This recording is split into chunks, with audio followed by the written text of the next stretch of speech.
Buenas noches, profesora. Quien les saluda es el estudiante Ian García Vega. Voy a hacer el análisis del caso 1. El tema escogido es el caso Odebrecht en el Perú, con respecto a la corrupción en el Perú. Mi agenda va a ser introducción, problema objetivo, breve reseña de organización, resumen y una propuesta también contra la corrupción en el Perú y las conclusiones. Con respecto a la introducción del tema a analizar el día de hoy, podemos hablar de que Odebrecht ha sido un caso político que ha remecido el país en este último tiempo. Fue un escándalo de corrupción protagonizado por la empresa constructora diseñada Odebrecht en el Perú, que forma a la vez el caso Lavallato. El caso se inició en 2016 y hasta ahora siguen investigaciones que sí involucran a los últimos expresidentes del país con respecto al pago de sobornos a funcionarios públicos, de los gobiernos, y casos muy emblemáticos, como por ejemplo tenemos para nombrar el caso Rutas de Lima, en el que pagó sobornos a funcionarios de la Municipalidad de Lima, el gasoducto subperuano, el hidrovía amazónica, entre otros. ¿Cuál ha sido la problemática que representa el caso de Odebrecht para nuestro querido país? Bueno, es una corrupción a gran escala, es una revelación de sobornos y prácticas corruptas que erosionó una confianza pública en las instituciones. A su vez, hay implicaciones legales. El caso ha generado una serie de investigaciones y procesos legales tanto en el Perú como en otros países también afectados. Eso ha llevado a muchas detenciones, muchos juicios políticos, empresarios, funcionarios públicos vinculados a los sobornos de Odebrecht. Ha sido un impacto en la economía del Perú como en otros aspectos que vamos a ir a ver más adelante.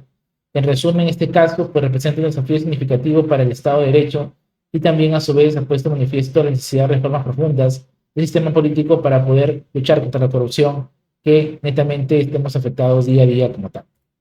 Sobre el objetivo de este análisis, lo que buscamos es sumergirnos en la trayectoria de este caso y ver sus ramificaciones más recientes, comprender el caso, una variedad de otros ángulos, explorando implicaciones legales, políticas, y a su vez fortalecer los mecanismos que puedan hacer una rendición de cuentas y contribuir a restaurar la confianza ciudadana en las instituciones democráticas. Con respecto a una breve reseña en este caso, del tema escogido de Odebrecht, ¿no? Tenemos que saber que la empresa brasileña Odebrecht es una saga empresarial que abarca más de un siglo de operaciones y crecimiento. Fue fundada en 1944 por Norberto Odebrecht en El Salvador, Brasil, y la empresa comenzó como una modesta constructora y gradualmente se convirtió en una de las mayores conglomerados de ingeniería y construcción de América Latina, ¿no?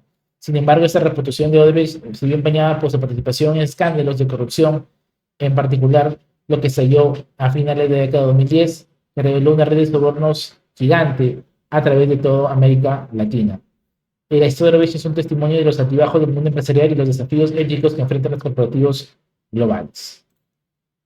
Hablaremos también de lo que significa en este caso el origen, el desarrollo del caso Odebrecht como tal, ¿no? En su contexto, en su participación. Bueno, este origen se desarrolló, como ya había mencionado, en Brasil, pero el escándalo cobró relevancia con la revelación de sobornos utilizados por Odebrecht a altos funcionarios en territorio peruano, ¿no? A su vez, hay bastantes actores involucrados que podemos hablar de ellos. Entre ellos, como ya he mencionado hace unos minutos, está, por ejemplo, por nombrar Alejandro Toledo Manrique, expresidente del Perú, que presuntamente recibió una suma de $31 millones. El expresidente Pedro Pablo Kuczynski, también que había recibido pago de Odebrecht durante su tiempo como ministro de Economía y posteriormente como presidente, ¿no? Y eso son alguna parte de tantos personajes que también han sido vinculados en ese escándalo político como tal.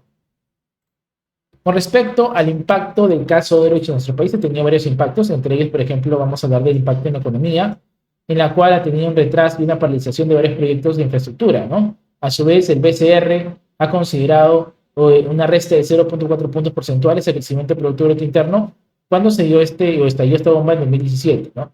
El caso de Odebrecht también ha afectado al empleo, a la recaudación tributaria, entre otros aspectos fundamentales como tal. Por ejemplo, también afectó en el deterioro de la confianza de la ciudadanía en las instituciones democráticas, en el aumento de la indignación y la movilización social que también siguieron, en el debilitamiento de gobernabilidad y la estabilidad política, en la afectación de la imagen y reputación del Perú, y la necesidad de impulsar una reforma política y judicial profunda, ¿no? Que a su vez nos puede ayudar en la rendición de cuentas y la participación ciudadana en la lucha contra la corrupción, ¿ok? A su vez tenemos que hablar también de las implicaciones políticas sociales y del escándalo en el país en que se había envuelto netamente entre estos actos. Este escándalo estuvo o exacerbó la desconfianza y el escepticismo hacia las instituciones públicas y líderes políticos. La percepción generalizada de que la corrupción estaba arraigada en todas las esferas del gobierno y la economía generó un sentimiento de indignación y descontento en la población peruana. En resumen, el caso Odres dejó un legado de corrupción y desconfianza en el Perú, pero también catalizó un movimiento de reforma y rendición de cuentas que sigue resonando en la política y la sociedad peruana hasta el día de hoy.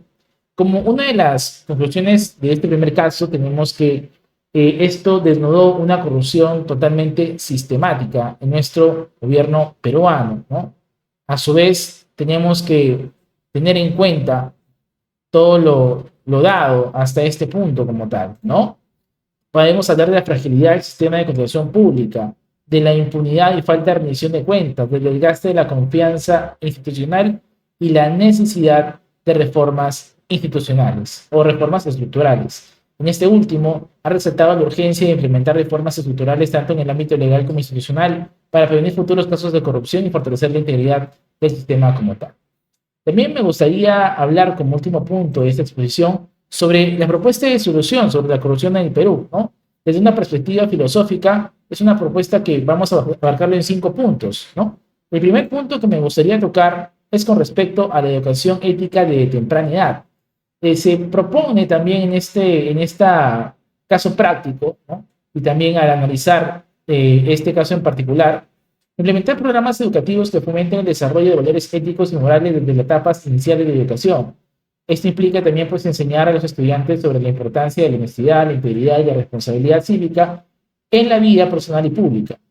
Hay que también tener en cuenta el fortalecimiento de la conciencia ciudadana. Es fundamental promover una cultura de transparencia y rendición de cuentas entre la ciudadanía.